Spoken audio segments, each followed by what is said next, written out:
आज आपके समक्ष मेरे कहानी संग्रह आसपास की एक कहानी प्रस्तुत है। शीर्षक है विदेशी कुत्ता। नौकरी के शुरुआती साल थे। नयापन सिर्फ नौकरी में था क्योंकि यही देर से मिली थी। चूँकि शादी का संबंध नौकरी से होता है, अतः ये भी देर से हुई। मेरी पत्नी सेवारत थी और लगभग मेरी ही स्थिति में थी। हर गृहस्थ की तरह हमने भी अपनी बगिया में 2 फूल खिला लिए। दोनों में अंतर इतना कम था कि प्रायः लोग पूछ लिया करते थे कि इनमें बड़ा कौन है। नौकरी चूँकि सरकारी थी, अतः सेवक सुविधा उपलब्ध थी। हमने संकल्प किया कि हम बच्चों को संस्कारवान बनाएंगे। बच्चों को संस्कार देने हेतु माता पिता का सानिध्य बहुत ज़रूरी होता है, किंतु इसकी स्थिति यह थी कि ये उन्हें सेवकों का अधिक प्राप्त हो रहा था। प्रथम संतति पुत्र रूप थी। अभी उसने स्कूल जाना शुरू नहीं किया था। एक दिन वह माता की ऑफिस से वापसी होने पर उनकी गोद में आया और एक फाश गाली बोलकर इसका मतलब पूछने लगा। पुत्र की प्रगति देखकर वे चौंकी और अगले ही क्षण तमतमाई हुई आईं और बोली, देखो जी, बाहर जितना मन करे गाली गुफ्तार किया करो, लेकिन बच्चों के सामने पुलिसिया जुबान पर काबू रखा करो। मैं चौंका। मुझे उनका आरोप गलत लगा क्योंकि घर पर मैं हमेशा संसदीय भाषा का प्रयोग करता था। मैंने पूछा, आखिर हुआ क्या है, कुछ बताओ तो। वे छूटते ही बोली, बच्चे माँ बाप से ही सीखते हैं। पिताश्री जब गाली बकेंगे तो बेटा आरती थोड़े ही गाएगा। मुझे लगा कि शायद वे पुत्र से संबंधित किसी चिंता से ग्रस्त थीं। मैंने उनसे शांति से सारी बात बताने का अनुरोध किया। वे बोली, देखो ना, आज ये मेरी गोद में आया, फिर माँ वाली गाली बोलकर इसका मतलब पूछ रहा था। कहीं शरीफ घरों में ऐसा होता है? ये कहते कहते उनकी आंखें डबडबाईं। शायद उन्होंने अपने मानस में अपने पुत्र को तोतली जुबान में धुआंधार गाली बकते हुए देख लिया था। वे बहुत दुखी लग रही थीं। कहाँ तो वे रोज़ उसे माता पिता और गुरु भक्त बालकों की कहानियाँ सुनाकर उसके संस्कार पुष्ट करने में जुटी थीं, और कहाँ मैं उसे अनजाने में ही गालीबाज बनाई दे रहा था। वे बोली, पहले तो मुझे समझ नहीं आता था कि लोग ऐसा क्यों बोलते हैं कि आपका बेटा तो बिल्कुल पापा पे गया है। वो तो आज इसकी जुबान सुनकर मुझे समझ में आया। मैं हतप्रभ था, क्योंकि सुभाषित तो पुत्र के मुखारबिंद से निकले थे, किंतु डांट मैं खा रहा था। आखिर मैं भी उसका पिता था। अगर उसे यही सब सिखाना भी होता तो इतनी कम उम्र में थोड़े ही उसके कान में गुरु मंत्र फूंक देता। मैंने पुत्र के इस अज्ञात गुरु का पता लगाने का फैसला किया। मैंने उसे अलग से पुचकार कर पूछा, बेटा, मम्मी वाली गाली कहाँ से सीखी? उसने फर्श पर पोछा लगाते अनुचर की ओर इशारा करके कहा, ये वाले भैया फ़ोन पर बोल रहे थे। मैंने तत्काल अनुचर को आड़े हाथों लिया। तुम साले हमारी गैरहाजिरी में बच्चों के सामने गाली बकते हो? वह पुत्र की तरफ इशारा करके बोला, साहेब धीरे बोलिए, भैया जी सुन रहे हैं, ये बहुत जल्दी याद कर लेते हैं। देखना साहेब, ये पढ़ाई में भी बढ़िया निकलेंगे। पुत्र की याददाश्त का नमूना तो मैं देख ही चुका था। जल्दबाजी में मुझसे भी वही गलती हो गई थी। अनुचर ने तो गलती की माफ़ी मांग ली थी, लेकिन पुत्र ने पटाख से सवाल कर दिया, पापा साले क्या होता है? उसका सवाल सुनकर मेरी काटो तो खून नहीं वाली हालत हो गई। मैंने आसपास देखा और पत्नी को ना पाकर राहत की सांस ली। अब मैं भी अनुचर वाली हालत में था। वह आंखों ही आंखों में मुझसे कह रहा था कि देख लिया बच्चों, मुझे तो बहुत हड़का रहे थे। मैंने स्थिति संभालनी चाहिए। मैं बोला, बेटा, हम आपके मामा लोग को साला कहते हैं। पुत्र ने मेरे वचन आत्मसात कर लिए। वह मेरी गोद से नीचे सरका और अनुचर से बोला, मामा जी, हमें पार्क में साइकिल चलवाने ले चलो। अनुचर पलक झपकते ही साले से साला बन गया था और अब अपने भांजे के साथ सैर पर जाने को तैयार था।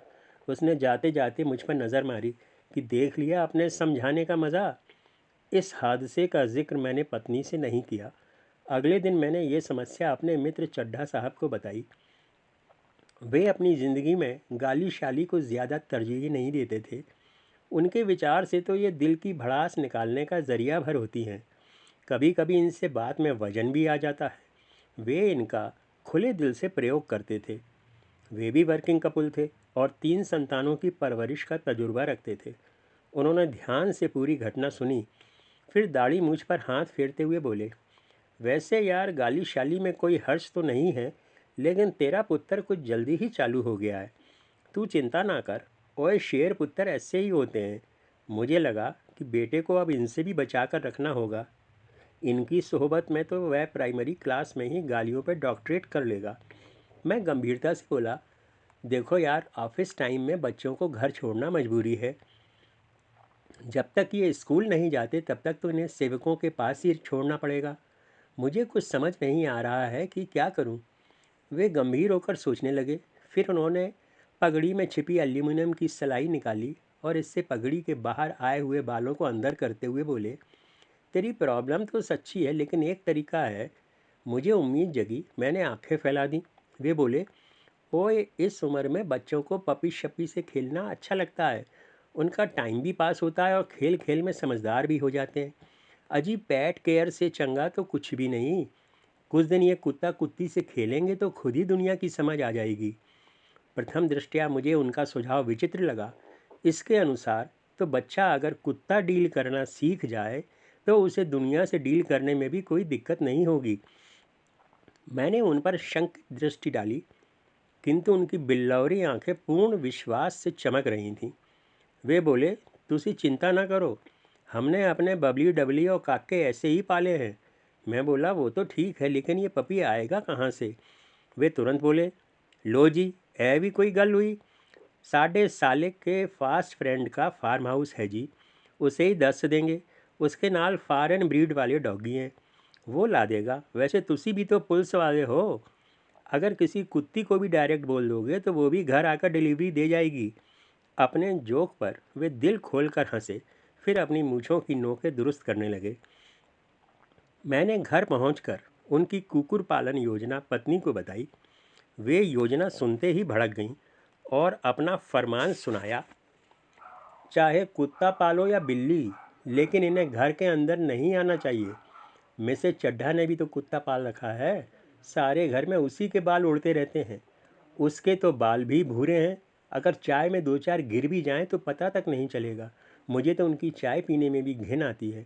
उनकी अंतिम बात सुनकर मुझे उबकाई आने लगी, क्योंकि मैं आज ही उनके घर चाय पीकर आया था। यदि उन्होंने पहले सचेत कर दिया होता तो कम से कम आज मैं चाय सुड़कने के पहले इसमें भूरों वालों की तसल्ली तो कर लेता। कुकुर पालन योजना लगभग अस्वीकृति के कगार पर थी कि इसी वक्त हमारा 3.5 वर्षीय पुत्र आया और अपनी माता के गले में झूल गया। वह उनकी आंखों में देखकर बोला, मम्मी पपी ला दो ना। माँ तो वैसे ही अपने लाल का चेहरा देखकर संसार भूल जाती है, फिर यहाँ तो लाल के पीछे उसकी छोटी बहन भी अपने भाई के सपोर्ट में खड़ी थी। उसकी आंखों में भी यही ललक थी। अपने लाल और लाली को एक साथ देखकर माँ पिघल गई। माँ ने उन्हें गोद में उठा लिया और इसी के साथ घर में पपी आने का रास्ता साफ हो गया। चड्ढा साहब ने भी अपना मित्र धर्म निभाया और तत्काल अपने साले को फ़ोन कर दिया। अगली सुबह उनके साले का फास्ट फ्रेंड अपनी टाटा सुमो में एक चमकीली आंखों वाले गोल मटोल पिल्ले को लेकर के आ गया। उस दिन इतवार था, अतः घर में 100% उपस्थिति थी। फार्म हाउस वाले ये सरदार जी काफ़ी खुश मिजाज थे। वे अपनी कांख में पिल्ला दबाए थे। हम लोग इस वक्त लॉन में गुनगुनी धूप का आनंद ले रहे थे। जैसे ही बच्चों की नज़र उनके पपी पर पड़ी, वे उसे लेने दौड़ पड़े। सरदार जी ने उन्हें पिल्ला हैंड ओवर कर दिया और मेरी तरफ हाथ जोड़ दिए। मैंने उन्हें लॉन में बुला लिया। बच्चों को तो मानो खिलौना मिल गया था। पुत्र ने तत्काल उसे बिस्किट खिलाना शुरू कर दिया। पपी अभी महीने भर का था। घर पर तो वह अपनी माँ का दूध पीता था, लेकिन बच्चों ने यहाँ आते ही उसे अपनी बाल पुष्टाहार योजना में शामिल कर लिया था। सरदार जी से पिल्ले की दशा देखी नहीं गई। वे बोल पड़े, ओए काके, अभी तो ये दूध पीता है, रोटी शोटी नहीं खाएगा। मैंने अनुचर को आवाज़ देकर उसके लिए दूध मंगवा दिया। पपी तुरंत लाल लाल जीभ निकालकर सड़प सड़प दूध पीने लगा। बच्चे उसे कौतूहल से देखने लगे। मैंने सरदार जी को विदा किया। पुराने ज़माने में लोग तो गौदान किया करते थे, किंतु वे आज मुझे पिल्ला दान करके गए थे। वे जाते जाते बोले, सर जी एकदम पेडिग्री ब्रीड है, बड़ा होकर ये बड़ा छबीला निकलेगा। उनके जाते ही पपी के स्वामित्व को लेकर बच्चों में विवाद उत्पन्न हो गया। बेटा उसे सीने से चिपकाए खड़ा था और बेटी उसकी नीचे लटक रही उंगली बराबर पूंछ अपनी मुट्ठी में कसे थी।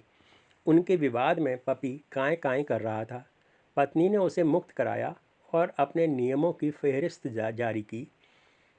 पपी घर में नहीं बल्कि गैराज में रहेगा। इसके बर्तन अलग रहेंगे। कुत्ता कुत्ती छूने के बाद सभी लोग साबुन से हाथ धोएंगे। उनके नियम तत्काल प्रभावी हो गए। अनुचर पपी को लेकर गैराज की ओर चल दिया। बेटा बेटी भी उसके पीछे चल दिए। गैराज गंदा था, अतः तत्काल सफाई अभियान प्रारंभ हो गया। पपी प्रबंधन का प्रभार अनुचर को मिला था, अतः उसने पपी के लिए छोटा सा बिस्तर तैयार किया। पपी ने बिस्तर पर जाते ही शूशू कर दी। बच्चों ने भी तत्काल उसे गंदा बच्चा घोषित कर दिया। वे दोनों एक दूसरे का हाथ पकड़े हुए बड़े ध्यान से पपी का अवलोकन कर रहे थे। अनुचर ने जैसे ही घोषणा की कि पपी तो लड़का है, बेटे ने तत्काल उसका स्वामित्व ग्रहण कर लिया। उसकी बहन रोने लगी। अनुचर ने इसका समाधान किया कि ये पपी दोनों का आधा आधा है। ये सुनकर बेटे ने पपी के मुंह वाले हिस्से पर कब्जा कर लिया और पूंछ वाला बेटी के हिस्से में आया। मैं लॉन में अखबार पढ़ रहा था। बच्चे पपी को लेकर मेरे पास आए। बेटी पपी की पूंछ पकड़ी थी और बेटे की मुट्ठी में उसके कान थे। वो काएं काएं कर रहा था। मैंने तत्काल उसे मुक्त कराया और बच्चों को पपी उठाने का तरीका बताने लगा। बेटे की दिक्कत ये थी कि वह पपी का निचला हिस्सा नहीं छू सकता था, क्योंकि ये उसकी बहन का था। इस समस्या के निदान हेतु मैंने पपी के गले में एक पट्टा बांधा, फिर इसमें एक सुतली बांधकर दोनों को पकड़ा दी। अब पूरे बगीचे में पपी आगे आगे चल रहा था और इसके धारक सुतली थामे पीछे पीछे चल रहे थे। बेटे ने आपत्ति की कि पट्टा तो उसके हिस्से में बंधा है, अतः मजबूरन पपी के पेट पर भी एक पट्टा बांधा गया। उन्हें सख्त तायीद की गई कि एक बार में एक ही पट्टे पर सुतली बांधी जाएगी। दोपहर तक पपी पूरी तरह थक चुका था। वह सोना चाहता था। बच्चों ने उसे इतना खिला दिया था कि अब वह खाना देखकर दूर भाग रहा था। बच्चे अपने सारे नियम उस पर भी लागू कर रहे थे। मुझे लगा कि कहीं इनकी पेट केयर में पेट ही ना निपट जाए। पहली रात पपी ने इतना रोना गाना मचाया कि उसे रात में ही घर के अंदर लाना पड़ा। उसकी सेवा शुश्रूषा मेरे ही हिस्से में आई, क्योंकि बच्चे तो मीठी नींद ले रहे थे। सुबह होते ही मुझे उसे गैराज में वापस भी पहुंचाना था। उस रात मैं और पपी दोनों जागते रहे। मैं उस क्षण को कोसने लगा जब मैंने चड्ढा साहब की सलाह मानी थी। अगले दिन हम दोनों ऑफिस के लिए निकल गए। लंच टाइम में पत्नी जब घर आई तो उन्होंने अजब नज़ारा देखा। पप्पी का अगला भाग गीला था और पिछला एकदम सूखा। उन्होंने अनुचर से इसका कारण पूछा तो वह बोला, मेम साहब, भैया जी ने अपना आधा पपी नहलाया है। बहन जी का कहना था कि उनके वाले को ठंड लग जाएगी, इसलिए उनका आधा पपी सूखा है। भीगने से पपी के अगले बाल चिपक गए थे, जबकि पिछले हवा में फरफरा रहे थे। वह कोई नया ही जीव दिखाई दे रहा था। वह लगातार कूं कर रहा था। पत्नी ने उसके इस अर्ध स्नान की वजह पूछी तो बेटी बोली, पपी बगीचे की नाली में मुंह के बल गिर गया था। नाली में चूंकि अगला हिस्सा गंदा हुआ था, अतः बेटे ने इसी का पवित्रा पवित्र किया था। पत्नी ने तत्काल मुझे फ़ोन किया और बोली, अगर पपी को जिंदा देखना है तो तत्काल इसे वापस कर दो, अन्यथा एक दो दिन से ज़्यादा ये बच्चों का प्यार बर्दाश्त नहीं कर पाएगा। उनका आपात संदेश पाकर मैंने फार्म वाले सरदार जी को फ़ोन किया। वे अगली सुबह हाजिर हो गए।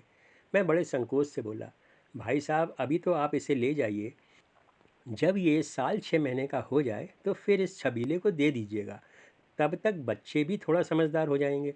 अपने पपी के लिए छबीला सुनकर वे खिल गए और बोले, आप ठीक कहते हैं साहब जी, इसका बाप भी एकदम छबीला है, एकदम फॉरेन ब्रीड है। माँ भी प्योर है, तुसी चिंता ना करो, इसे तगड़ा करके फिर ले आएंगे। उन्होंने मेरी चिंता हर ली। मैं जब पपी लौटाने लगा तो बेटी उसकी पूंछ पकड़कर बोली, हन्नी तो भैया ने कराई थी, फिर हमारा वाला क्यों दे रहे हैं? वह शायद अपना आधा पपी घर पर रोकना चाहती थी। मैंने समझाया, बेटा, इसे अपनी मम्मी की याद आ रही है। कल सारी रात ये रोता रहा था। ये जब बड़ा हो जाएगा तो फिर से मंगवा लेंगे। शायद उसे रोने वाली बात अपील कर गई और उसने पूंछ छोड़ दी। सरदार जी बोले, ओए पुत्र जी, तुसी चिंता ना करो, इस बार एक फीमेल डॉगी भी ला देंगे, फिर आप दोनों खूब खेलना। सरदार जी उसे टाटा सुमो में लेकर चले गए। मैंने पुनः सारी बातें चड्ढा साहब को बताईं। वे बोले, कोई गल नहीं जी, जब तक पपी बड़ा होगा तब तक हम अपना बछड़ा आपके घर बंधवा दिया करेंगे। हमारा काका बांध जाया करेगा। पैट तो पैट होता है जी, अब ये चाहे किसी का भी हो, बच्चों का तो मन लगा रहेगा। अगले दिन से वे रोज़ सुबह हमारे घर अपना सफ़ेद बछड़ा भेजने लगे। अनुचर बछड़े के सामने कुर्सियां रख देता था और बच्चे उन पर बैठकर बछड़े की तमाम हरकतें देखते रहते थे। एक दिन दोपहर का खाना बनाकर अनुचर किसी काम से बाजार गया। इस वक्त बच्चे बछड़े से खेल रहे थे। बेटी अपने भाई से बोली, भैया ये बार बार जीभ निकाल रहा है, लगता है भूखा है। उनके भैया जी भी इससे सहमत दिखे। उन्होंने उसे अपने पैकेट से एक बिस्किट दिया, जिसे उसने तुरंत खा लिया। फिर तो बछड़ा उन्हीं से मुखातिब हो गया। पलक झपकते उनका पैकेट निपट गया। इसके बाद डाइनिंग टेबल पर सजी रोटियों का नंबर आ गया। बेटी चपातियों का डिब्बा लेकर खड़ी हो गई और उनके भैया जी खुशी खुशी बछड़े को रोटी खिलाने लगे। दोनों उसकी दाएं बाएं चलती जीभ देखकर खुश हो रहे थे। लंच टाइम में पत्नी जब घर पहुंची तो देखा कि चपातियां नदारद हैं। बहुत खोजने पर चपातियों का खाली डिब्बा गैराज से बरामद हुआ। बेटी ने उनसे साफ लफ्ज़ों में कह दिया कि हमने तो बस डिब्बा पकड़ा था, रोटियां तो भैया ने खिलाई हैं।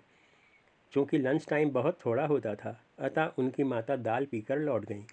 शाम को मुझे सारी बात मालूम पड़ी। मैं अनुचर को सुभाषित दान करने ही वाला था कि पिछला तजुर्बा याद आ गया, जिसके बाद वे बच्चों के मामा जी बन गए थे। खैर, इसके बाद बछड़ा भी वापस हो गया। बच्चों को दिन में जब भी मौका मिलता, वे सड़क के कुत्तों को गेट पे बुला लेते और उन पर अपना पौष्टिक प्रेम न्यौछावर करते। दिन कट रहे थे। एक शाम वे बोले, अब तो पपी बड़ा हो गया होगा, उसे ला दो ना। बच्चों को ना कहना मुश्किल था। मैंने पुनः सरदार जी को संदेश भिजवाया। वे अगले इतवार हाजिर हो गए, मगर इस बार खाली हाथ थे। उनका मुंह लटका हुआ था। मैंने पपी के बारे में पूछा तो बोले, अजी कुछ ना पूछो, हम किस मुंह से बताएं, हमें तो कहने में भी शर्म आ रही है। इस रोजी ने तो हमारी नाक ही कटा दी साहब। उनका प्रलाप मेरी समझ से बाहर था। मैंने उनसे खुलासा करने का अनुरोध किया। वे बोले, अजी साहब हमारी रोजी ने 6 पपी दिए थे। दोस्ती यारी में हमने साहब लोगों को बांट दिए। शुरू में तो सारे ही फॉरेन वाले लगते थे, लेकिन 4 महीनों में ही इनकी पूंछें सुर्रेदार हो गईं। अब तो इनकी आवाज़ भी गली के कुत्तों जैसी निकलती है। उनके पपीज़ एकाएक पिल्ले बन गए थे। इसका उन्हें बहुत दुख था।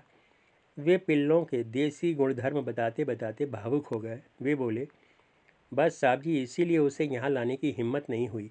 हमने सोचा था कि रोजी तो फॉरेन वाली है, कोई ऐसी वैसी हरकत नहीं करेगी, इसीलिए हम उसे खुला भी रखते थे। लेकिन हमें क्या पता था कि ये किसी गली वाले पे रीझ जाएगी। सभी साहब लोगों ने अपने पपीज़ लौटा दिए हैं और अब ये सुर्रेदार पूंछ हिलाते हुए पूरे फार्म में घूमते फिरते हैं। उनकी व्यथा सुनकर मुझे हंसी रोकना मुश्किल हो रहा था। उनकी विदेशी रोजी ने उनके भरोसे को चोट पहुंचाई थी। आजकल वे पिल्लों के बायोलॉजिकल पापा की तलाश में थे, जो मौका पाकर उनकी रोज़ी को देसी डीएनए दान कर गया था। मगर रोज़ी बहुत खुश थी। वह अब अपने नौनिहालों से घिरी हुई मातृत्व का आनंद लेती थी। शायद उसे भी पता था कि यदि इस बार भी ये विदेशी हुए तो पुनः कोठियों की शोभा बन जाएंगे और वह माँ होकर भी निपुती की तरह अकेली बैठी धूप सेंक रही होगी।